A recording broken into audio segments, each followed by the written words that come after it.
All right. So on the Hardy Wrestling Podcast, I am so happy to have this amazing guest here with me. She is the Renegade Queen, Amber Rodriguez. How are you, ma'am?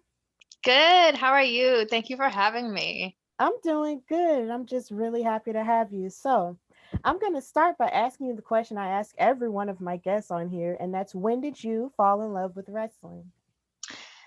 I think I was around 5. I will never forget my first wrestling memory ever was the night Chris Jericho debuted on Monday Night Raw and interrupted The Rock's promo. I was Yes. hooked ever since. That's a good place to get hooked because that was Mhm. hysterical. Like every Yeah, time right? you said it and it just brought a smile to my face because Chris Jericho was ready, right? But The Rock Yeah, was like, "Up, nope, sit down." it's amazing. He was just Like The like, Rock is just, like he himself is an icon. he is. He's definitely one of my favorites, not only just as a wrestler, but as a human. Like, Right. he's such a nice person. He just seems like such a nice person. And he's just always busy. Like, Mhm. he never, I wonder if he ever truly just sits down sometimes. And I see like because I follow his social medias and I see like clips of him and his babies and like oh that's so amazing that he It, like doesn't it's like it looks like I mean we're on the outside looking in so we never know but it's amazing to see that there's like a balance. yeah, it is a balance. But then on the outside looking in, you're wondering, like, how in the world do you balance all of that? Movie after Right. movie, show after show, project after project. Then you got your babies and your marriage in between that. Like, gosh.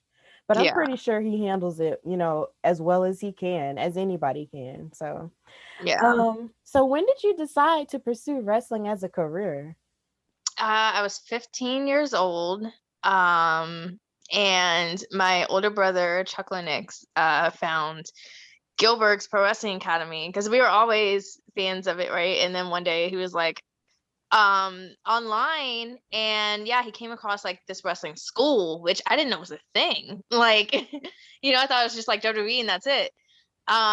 Like I think MCW was my first like indie show that I've ever been to. Mm-hmm. And I saw Mickey James versus Mia Yim and I was like, man, this is cool. And it's like you get to see like where all the stars are made, you know what I mean?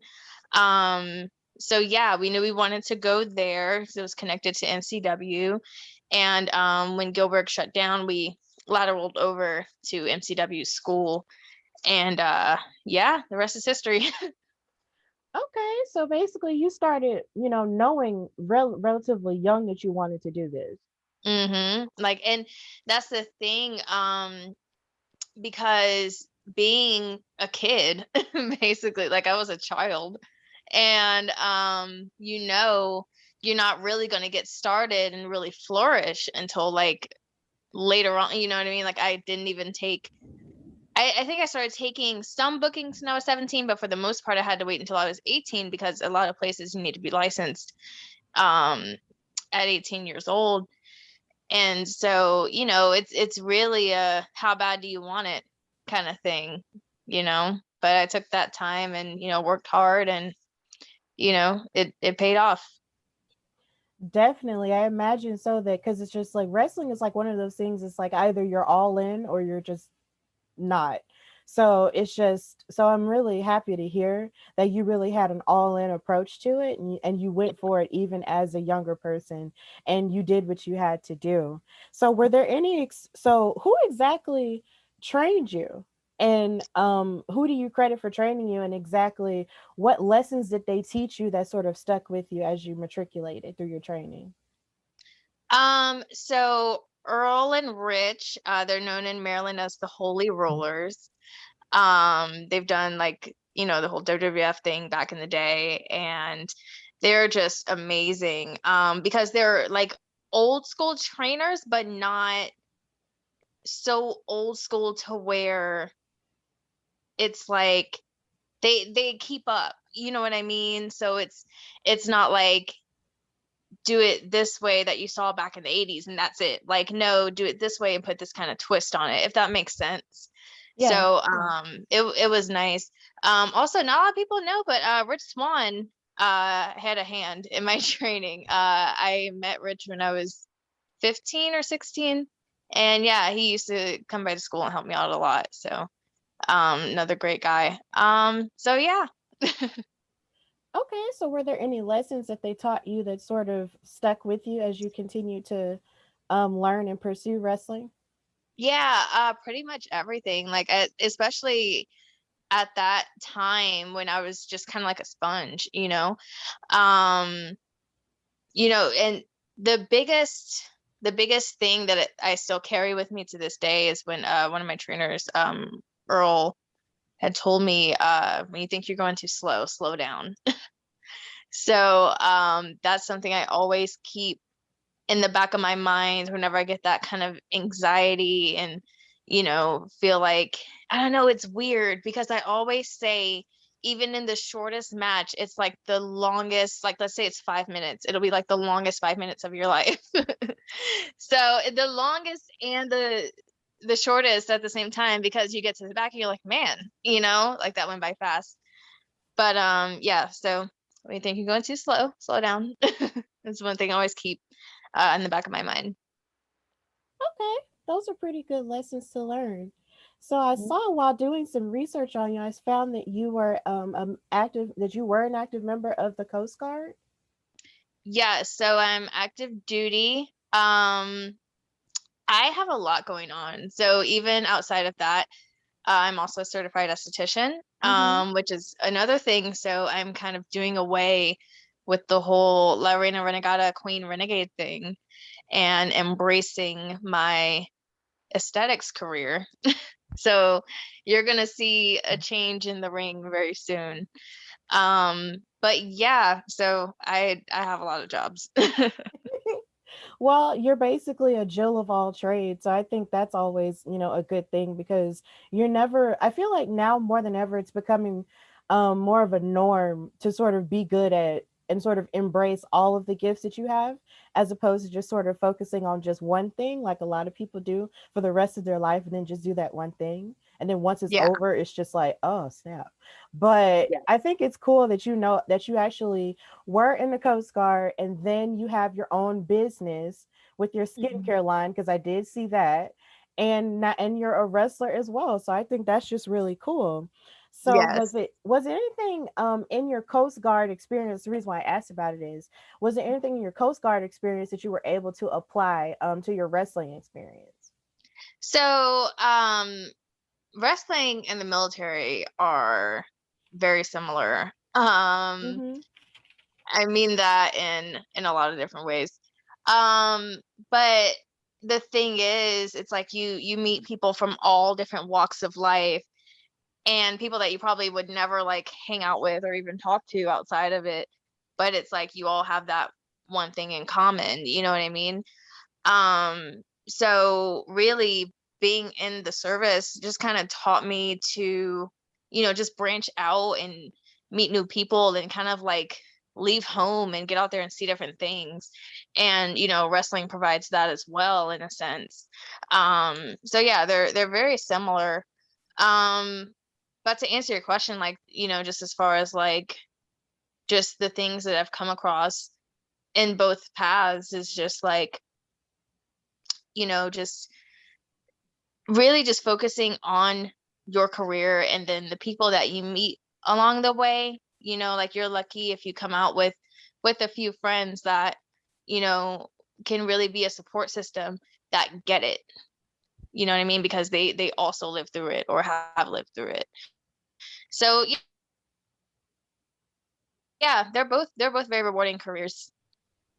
Okay, cool.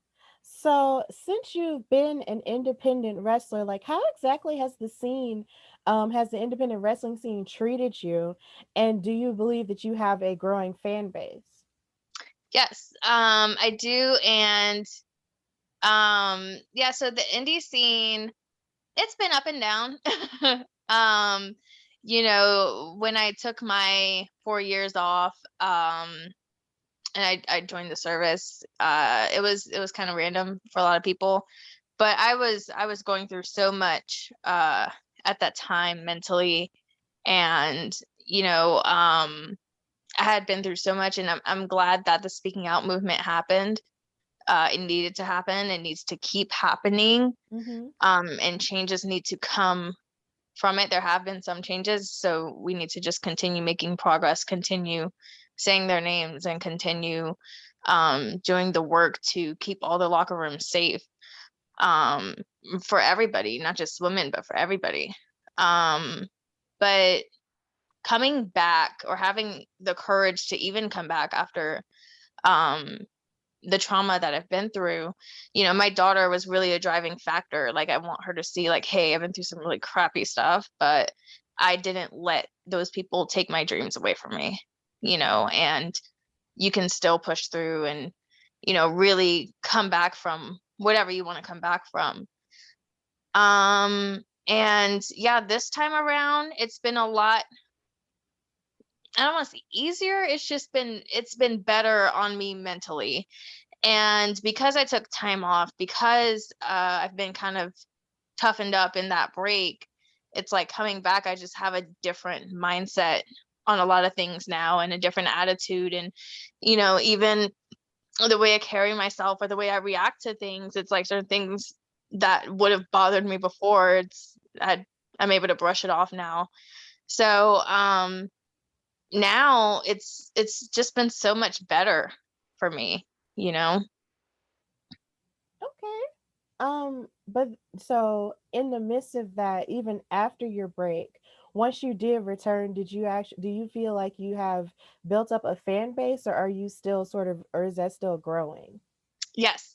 My fan base is definitely still growing. Your fan base should never stop growing. You know what I mean? Like, you should never reach a certain following and it's like, all right, that's it. Like, you should always be expanding and growing your brand, and coming up with new and fresh ideas for people to follow. That's another reason that I am repackaging myself right now, or rebuilt, as I love to hashtag and say. That's why I'm rebuilding myself right now, because I feel like you always kind of have to come back with that fresh idea. And especially, for a lot of um indie workers that are, trying to get discovered, and the best thing is to stand out and come back with something different. You know what I mean? And just switch it up every now and then. If something's not working, if it's not getting you, the attention you want from, whether it be promoters, fans, or both, or whatever, or your peers, or whatever, Mm-hmm. um, just kind of take a step back, go back to the drawing board, come back harder and stronger with something else. And that's why with this, a lot of people can relate to being serviced, as far as, like, what I do in aesthetics. A lot of people can relate to wanting to have a certain look to them.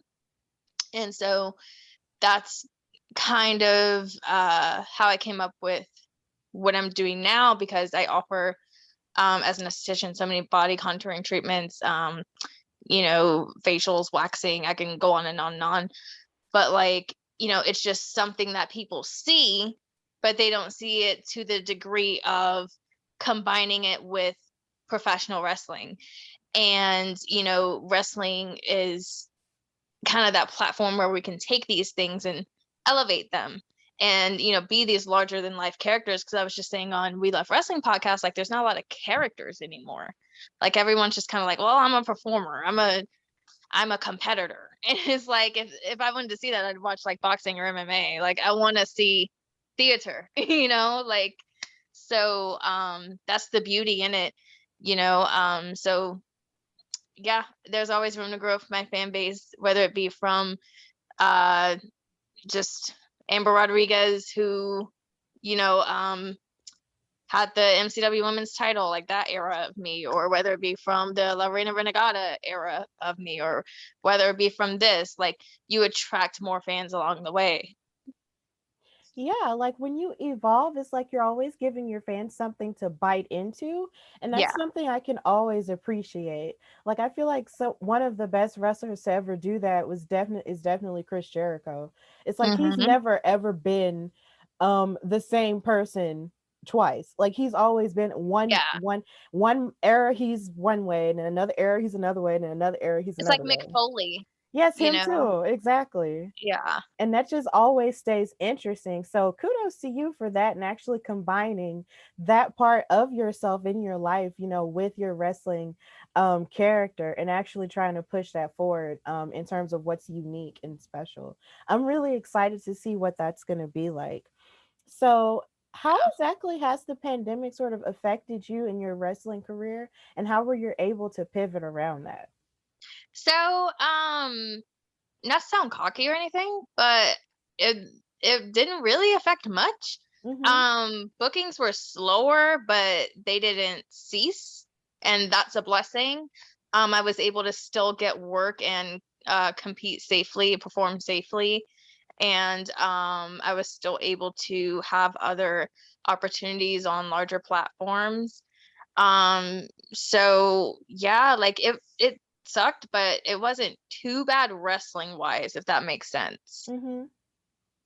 Okay. Because it's just I know various wrestlers, have various different experiences. Since I've started the podcast and started talking is to wrestlers, some of them have either said that their business either slowed down or stopped for a while, or that they were able to find other means of staying connected to their fans and connected to shows and stuff like that. So that's good to hear that it didn't really slow you down in that aspect. So. One thing about me, I'm a hustler. Mhm. So I'm always gonna make it work.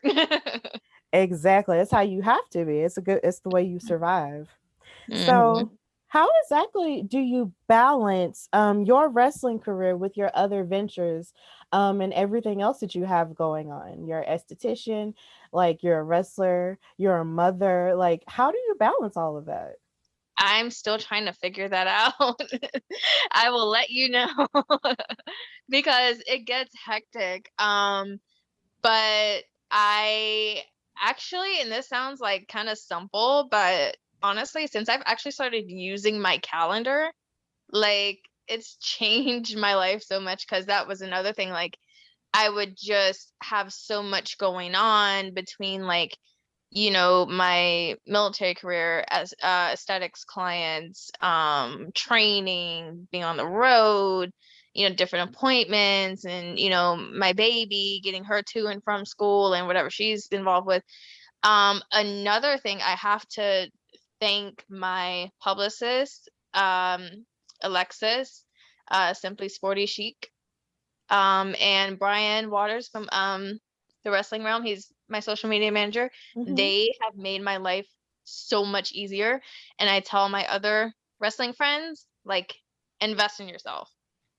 Get you a publicist, get you a social media manager, like get you a team, because we can't do this alone. Like you need a team, you need people to help you along the way. And then the thing with publicists is they're great with kind of cross promoting or cross branding, with other platforms that aren't necessarily wrestling related, but it's something for you to go and showcase your brand and maybe even, introduce them to it.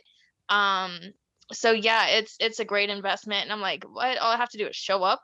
Like, so it's amazing, and it just makes everything run so much smoother, and those two people just keep me a well-oiled machine. Actually, that sounds amazing in terms of having a team because it's just because I know from my perspective, since I've started the podcast, it's like it's just me doing, posting, clipping, everything. But I'm not mad about it though. But at the same time, I wonder, when is that time going to come where I'm actually going to need a team? So Yeah. it's good to know that you actually have that support system and it works for you in that sense. Yeah. So maybe one day I'll get to that point, but that point hasn't happened just yet. And that's Um, fine. But like, so and even at my level, on an independent level, like so many people are like, oh, you're like a superstar or whatever. Like, no, there's nothing wrong with getting help. Like mhm. when you have so much going on and you love, your career so much, your wrestling career so much that you want to take it to the next level, you may need some help. Like there's nothing wrong with having a team of people there to support you. Like it doesn't mean you're big-headed or anything like that. It just means that you're looking for more opportunities and you're investing in yourself. Definitely. So I'm gonna soak that in and put and let that nestle in my spirit, and I'll just, take that into consideration myself. So, what exactly is your opinion on the state of women's wrestling, not only just in the indies, but also in the mainstream world as well? And what do you think is good about it, and what could very well be improved as well? As far as what's good about it, like in ring, we have come a long way. We've come a long way from the bra and panties and jello matches. Like we've come a long way from that. Um, and then not just as a woman, but as a Black woman, like even seeing two Black women main event WrestleMania is insane, like in a good way. It's just something I never thought I'd see. And so it's just amazing to see how far we've come, you know. And representation is important. It's other little girls need to see that and need to um have done to them what Jacqueline and Jazz and seeing them did for me, and so we've got so many amazing role models to look at and so many people to look up to. And yeah, in ring, we've come a long way. However, I feel like backstage, there's a lot of work that needs to be done. Like as far as having more female creative writers, more female agents, more female coaches, like a lot can be done back there, so we've come a long way, but there's always going to be room for improvement. Definitely, and I appreciate that answer because and because it's like I feel like I'm definitely like a person who supports the idea of more women behind the scenes, Mm-hmm. than also just being the athletes. It's amazing, when you can put on an all female wrestling show, which I am going to ask you about a little bit later. But at the same time, when it comes to all the creative ideas and such, it seems like it comes from, and when it comes to the people working, it mostly just comes from, the male perspective. And there's a female perspective that needs to be included as well. So I definitely appreciate that answer because I am very supportive of that. So who has been your favorite opponent to face so far? It's a tie between Mickey James. I'm never gonna not like publicly thank that woman for just the advice and the creative feedback, and just I always say I would not be the performer that I am today if it weren't for those matches that I've had with her. um and you can watch those on MCW Flashback Friday. um Shameless plug. yeah, and Nyla Rose, that's my sis, that's my bestie. I love that woman. We've lived together, we've been on the road together, we've beat each other up. So those are always going to be my favorite matches as well, and you're going to get to see another very soon. I'm not going to say too much because certain things haven't been announced yet, but let's just say it's coming soon. But yeah, so those two, they're just always going to be my favorite. So the fact that you faced Mickey James, who's like an icon, is so amazing. Like I can't even deal. That's like Yeah. I wouldn't be able to deal with that. If I was even in the same room as her, I So would I probably said, just pass out. so I said this on We Love Wrestling yesterday. I was like, it's definitely a somebody pinch me moment. But what's so funny about it is that MCW, they were always just so nonchalant, like, oh yeah, we're bringing Lita and you're gonna do a program with her. Yeah, Mickey's coming. Yeah, oh, okay. Like, it was so funny. At first I thought it was a rib, but then like actually, I think it was like when we first like locked up, it hit me like, man, like um freaking 10, 11, 12-year-old me would be freaking out right now. So, but yeah, it was amazing and I'm very thankful. Definitely. So do you have any dream opponents? A Jazz. person? Jess? Oh. Hmm.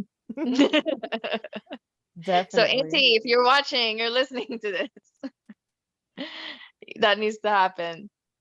Yes, definitely. Considering she's on her retirement tour, I think that Mm-hmm. would be amazing. And I loved actually meeting her and actually having the privilege of calling one of her matches that she did at the Belladonna Division Genesis show, the first one that we had Yeah, in Gadsden. I can I was imagine.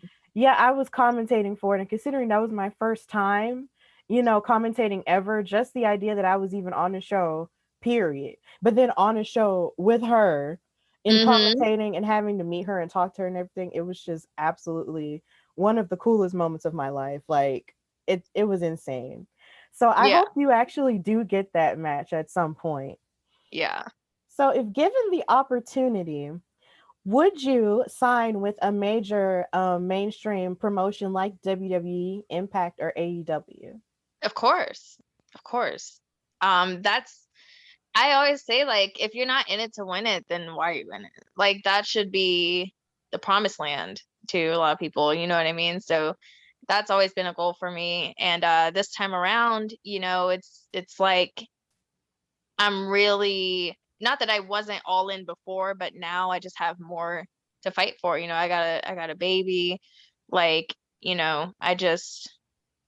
I have to check that off the list. Definitely. And I can't wait. I feel like you definitely have the talent and the drive to make it. And I Thank cannot you. wait to see you, on one of those shows so I could be like, oh, I know her. She was on my show. Yeah, Or, my plan when it happens, because we're speaking into existence, right. uh, when it happens, my plan is to just not tell anybody, just randomly debut in one of those places Yes, those are the best debuts to me. It's like the ones that when you nobody never see knows. coming. Yeah. Those are the best debuts to me. So definitely, I'll be looking forward to that day. So, do you hope to continue to be a great example of women of color in wrestling? Yes, of course. Like, I pray before my matches, and that's one thing that I pray about. Like, if I can inspire just one person out there, you know what I mean? Like, and it's those moments where, like, I'm at my merch table or I'm getting ready to leave, and like another little girl comes up to me and it's like, you know what I mean? It's like a special moment. So yeah, it's something I love to carry. Definitely. So, I appreciate that answer. So, who are this is more of a fun question, but who are your top 5 women's wrestlers? Okay. Mickey James, Lita. You can't say Lita, not say Trish. I always say that. Yeah. Um, Jazz and Medusa. Okay, that's a really solid top 5 there. I can Hmm. appreciate that. If I could share my top 5, I would say my number 1 is Sasha Banks because Yeah. I just feel like she's just the goat, and I will fight anybody on it. Um, I'm not gonna fight today, but I will fight somebody on it. Um, my number 2 is probably Trish. Hmm. My number 3 is Jazz. Number 4 is Jacqueline. And number 5, I would say, is probably Bailey. Yeah, we gotta give Bianca her flowers too, though. Oh, definitely. Oh, I She's love doing her her. thing. That's my Yeah, girl. I'm so proud of yeah, her. yeah. My Watching daughter does the butt pat thing, and I'm like, I don't know how I feel about that. Oh my goodness. Yes, I feel like a lot of little girls resonate with her and love her so very much. And it's so Yeah, beautiful to see because it's just for someone who didn't dream about becoming a wrestler, but was so right. athletically gifted. And now to see where she's at, it's just absolutely insane to me. And then last night, when she had her moment on SmackDown, with the live crowd and they were back for the first time, it was just Hmm. so beautiful to hear everybody cheering for her. I was just like, Yeah, right. And then it's like, because normally people like that get a bad rap, right? Like, oh, you weren't a fan of wrestling, or you didn't, blah blah blah. mhm. But it's like, I can appreciate coming into the business, taking the time to learn, and sure, it may not have been plan A, but you can tell she just respects this business so much, and I genuinely appreciate people like that. Yes, definitely. And how you were talking about the Bianca and Sasha match, like that was a very emotional moment for me because I've been watching Yeah. wrestling my since I was 4 years old. And it's just to be able to see that type of moment and to think about all the history of the women of color, and the black women who sort of, set that precedent for them to have that moment, and to just Yeah. watch them in their absolute prime tear it up in the main event of that night one was just absolutely amazing. And I cried at the end. It was so I much cried at the emotion. beginning. Oh my Like, God. I was trying to keep from crying at the beginning because I was doing a watch along that night. yeah. So, with Women's Wrestling Talk, I don't know if you ever heard of them, but Hmm. I was doing a watch along with them and I was trying really hard not to cry at the beginning because I wanted to focus. But at Yeah. the end, I just had to let it go. I had to Yeah. just let it Yeah. go. And then I watched it with my daughter. That made it more special. Yes, I imagine so. I loved watching clips of people on social media watch it with their children. That was Hmm. so beautiful to me. I was just like, I know this has to be an amazing moment for parents to have with their kids. I know if I had a child, it would be a moment for me too. Yeah, for sure. So, but my inner child, like the one that I have to take care of inside, was really Yeah. happy too. So Yeah. it was great. And I watch that match almost every month. I'm obsessed. I'm obsessed. It's crazy. So, what does it mean to be a part of the Belladonna Division show Genesis 2 that's coming up in August? I'm I, honored. huh? I'm honored. Mm-hmm. Um, like even Casey Dillon, just creating a safe space for women to come and, put on an excellent performance. Like I, commend her for that. And I know she's been through a lot and it's just a great place to be. I'm honored, and I'm excited to get there under my new persona and, just kind of show you guys what's new. What's new with me. Yeah, I'm really honored to be a part of it too as a commentator because I will be coming back. So the Mm. idea of just being a part of an all women show in Alabama, um, just means the world to me because it's just like, I'm from here, and really this is my first time really this year, my first time really ever participating in the indie circuit at all. Oh, you're Um, from Alabama? yes, I am. I'm from Birmingham. Oh, I live in Mobile. Oh, okay. So cool then. Okay, so Yeah. yay, Alabama stand up. Let's go. So so it's just like being able to participate in the indies like that just means everything to me because I'm still learning about it, each and every day. And I learn from it from talking to wrestlers like you, from professionals like Casey and all of that. So I feel really honored to be a part of it myself. So Yes. it's gonna be really cool, and I'll be so excited to see you live and to call your action and You're whatever gonna it have is some that you interesting do. things to call. Oh yeah, but I'm ready for it. I'm prepared. So, since you're an Alabama girl, do you have a desire to see wrestling grow in our home state? So I'm not originally from here, Mhm. but I can appreciate Mobile. That's another reason why I currently hail from here. Mhm. Um, but yeah, I mean, it would be nice to see more what's a polite way to put it? More reputable places around here. Just, more um I don't know, like just, more well put together shows around here. Like I know now we have Alabama Wrestling Alliance and, of course Belladonna. And so yeah, I would actually love to see somewhere run in Mobile. I think Mobile would be a great location for wrestling because we don't get wrestling unless WWE Live is in town. Mhm. So it'd be amazing to see someone even run here. Yeah, I feel like it would be amazing if we had something like that in Birmingham too, because sometimes the more I watch different shows or different documentaries, the more I realize how much of a hand Birmingham had in older wrestling a long time ago. Like Mhm. we're really a historic wrestling town and don't really even know it. It's And ironic. yeah, it's really ironic. So it's just like sometimes a part of me wishes we had our own um our own like wrestling promotion itself, because I feel like that would probably pull a little bit more into the city. I know it would be very Yeah. unconventional because we're all football, football, but at the same time, it would still be cool if that happened, you know. So maybe I know one person is working on a wrestling promotion called Our Culture Pro Wrestling. His name is Jordan McLean.